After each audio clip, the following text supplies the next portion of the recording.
Major Keene, in his room on the Thames Embankment, turns another page of the Dossier on Dumetrius.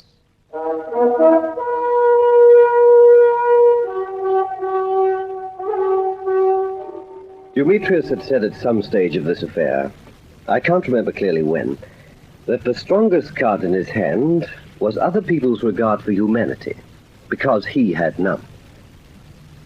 And he was proved right that night in Bookman's sanatorium, when we were forced to let him escape with Yachty Blum and the other two Poles. But I ask you, how could any man have done other than I did, even if Hedy Bergner had been an utter stranger? If we'd made a move, Yachty Blum would have killed her there in Bookman's study, and she'd been no stranger to me. I'd held her in my arms and heard her whispering of love. I'd known the truth about her only a few hours. I couldn't see her butchered in front of me, not even when I had Dumetrius in one hand, there, gripped like that. So they took Hedy in the trunk they thought held £1 million and went, leaving me and Cutts and the rest of us to dwell on our weakness in not being able to put pity out of our hearts. Well, anyway, while all that had been taking place at the sanatorium, Colonel Fentress was on his way from the embankment with a squad of chaps from the yard. It was too bad they couldn't have arrived sooner. Dumetrius hadn't been gone 5 minutes when they swept up the drive and came storming in. What Fentress thought when he saw us sitting there in the study, wordless, not looking at each other, well, that's something you'd have to ask him sometime yourself. I hate to disturb you, chaps, but if it's not too much, just what's going on? Take your fellows, Napier, and cover the house. He needn't trouble. The house is empty. But for you five. Come on, Keene, speak up. What's the strength of all this? We were waiting for Dumetrius. He walked into our hands. We let him go. Shaking hands all round, I expect. Talk sense, Keene. I'm not in the mood for whimsy. No, it's no whimsy. The loot was here. I worked that stunt about Jerry Fagan flying Dumetrius and Yachty Blum to France. What? Let me finish. I wanted the police guard taken off this place so they'd come back for their loot. Well, they did. 5 minutes before they arrived, Hedy Bergner walked in. It was pitch dark, and Ridgway here knocked her cold.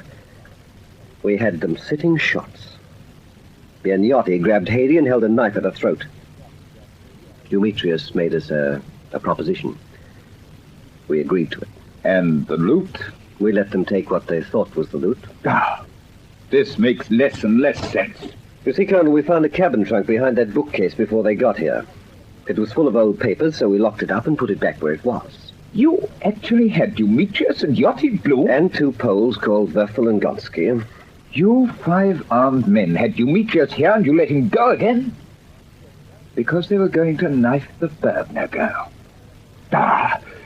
This is the last straw, Keene. You're under arrest. You've been blind about that woman. Well, I'm not blind about her anymore. Then how the very devil could you let them walk out of here? I couldn't do anything else. And if you'd been here, Colonel Fentress, neither could you. Dumetrius had to go. And what about the rest of you? You mean to say not one of you had the guts to let fly and down Hedy Bergner? Ridgway, what about you? You've an axe to grind. Why couldn't you have taken the thing out of Keene's hands? Well? Oh. Cutts. Will no one answer? All right. Digby Mitchell, DSO, MC, and Bar. How do you justify letting them get away? The girl's an accessory to I don't know how many murders, and yet Look, it's no use, Colonel. We had a decision to make individually, and we made it. And you let Dumetrius go. But the loot's still in London, and so will he be. You're no shorter of that than I am of your sanity, Keene. You let yourself be hoodwinked by an adventuress. You've run counter to every dictate of good sense. You've exposed your men to danger time and time again. You've flouted your orders. And with that fellow Fagan, you conspired against military intelligence. And when you had our man in your hand, you couldn't even screw up enough courage to cut him down. I will not excuse myself for what's taken place tonight. You seriously suggested you could? When I was at Sandhurst, Keene, you'd have been locked in a room with a loaded pistol by officers of your own regiment. When I'm ready to watch a young girl butchered so I can capture a criminal, I lock myself in a room and save my regiment the trouble. That's the trouble, Keene. Dumetrius is not just a criminal. Nicholas Barker's back from Berlin with new stuff he's turned up on the fellow. And... no. Well, there doesn't seem to be much point in hanging about here any longer. We'd better get back to the embankment. You'll come with me. You too, Cutts.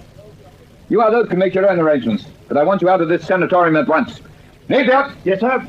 Round up your men. See the place is vacant before you go and lock up all round. Make your report to Inspector Frayne at the yard. Tell him I'll be on tap at headquarters. I'm leaving now. Come along, Keene. I want a purely personal word with you on the way. I suggest we call in at your flat. It's about you and Dumetrius and the Bergner girl. And I want you to tell me...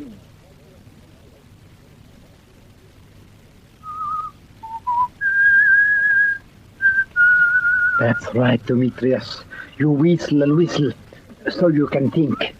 But how you are thinking what we're doing with a trunk full of old newspapers, huh? How many more times do I have to tell you to be quiet, Yachty? For heaven's sake, get him out of here. I'm not pretty for you, Hedy, like Gregory Key. Be quiet!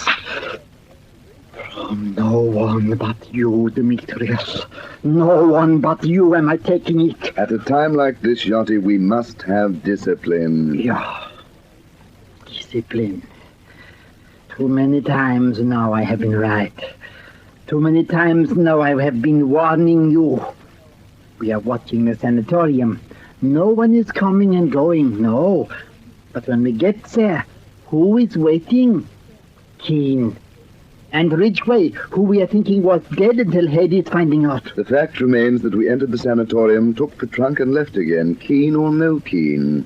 And how are we leaving, Dumetrius? Yachty. No, let him finish. You keep refusing to tell me just what happened there. He's right. How we are leaving doesn't matter. The trunk, that's what we are thinking about. Does Keene know what was in it? Maybe they take the loot and put in old papers for us. No. Keene doesn't know about the trunk. It was done for our benefit by Max Rubenstein. How can you be sure of that, after Keene laying such a trap for you? When we opened that trunk half an hour ago, it was a trying moment for all of us. We overlooked something. Among the papers and rubbish we scattered about, I found this. What is it? A letter to me from Rubenstein himself. I'm afraid that was our greatest mistake. We underestimated the fellow.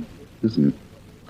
Dumetrius, it occurred to me during our negotiations that if my plans for dealing with you at the quarry failed, there was someone who could use our treasure much better than you. And since you will never read this letter, nor see this trunk full of rubbish as it is, unless I am dead and you have killed me, well, we can overlook the rest. But how did he do it? You told me you actually saw the trunk with the money in it. At the Rubenstein Galleries, half an hour before it was moved to the sanatorium. I imagine he had a duplicate trunk and contrived to substitute one for the other. How is this helping us?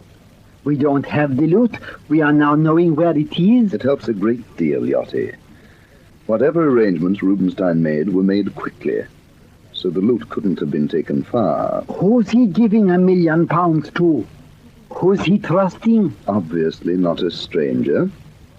None of his confederates was in London. You see how it narrows down the field, and how once again we're a long way ahead of Gregory Keene, because Keene doesn't know that the trunk we took tonight wasn't the loot. He has learned so much that we thought impossible for him to learn. No, but there's so much more he will never learn. We still have our organization, we still have our funds to draw on, we have the ship on which to live and the warehouse across the dock from which to operate. And he will never close our route of escape. Never? I'm afraid of him. There is a certain person in London this minute who should be more afraid of us. Because I think she has our million, or knows where it is. She? Who? A certain Mademoiselle Fleur Dupont. Poor Rubenstein. He was a romantic fellow, I fear. Not the man to let life slip by him without some of its richer consolations. He confided rather a lot to me in an unguarded moment. So that soon we will be paying Miss Dupont a call. Yachty, Hedy will excuse us. We're going ashore. We've some inquiries to make, and there's no time like the present. You'd better get some sleep, Hedy. Hedy? Yes, I shall get some sleep if I can. Sometimes I think I shall never sleep again. Go if you're going, both of you. Well, Yachty, you're not deaf, are you? Open the door. Good night, Hedy. Sleep.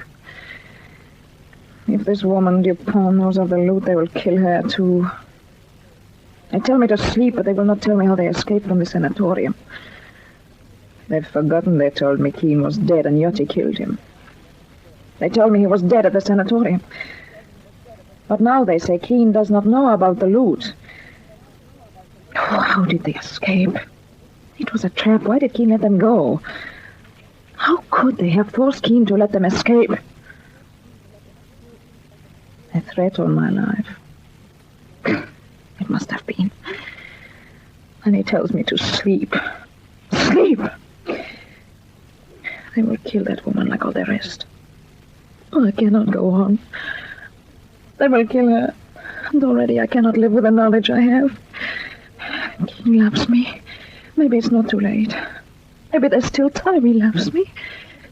Maybe I could save myself if I went to Keene once more.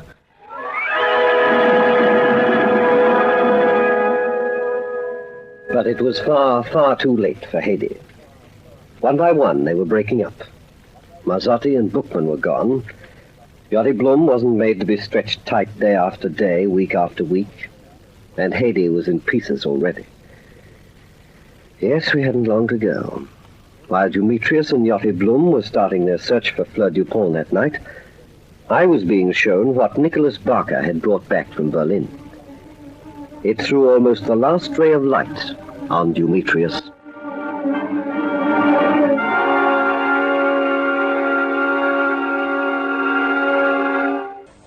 Listen for the next chapter of this story of suspense. Dossier on Dumetrius.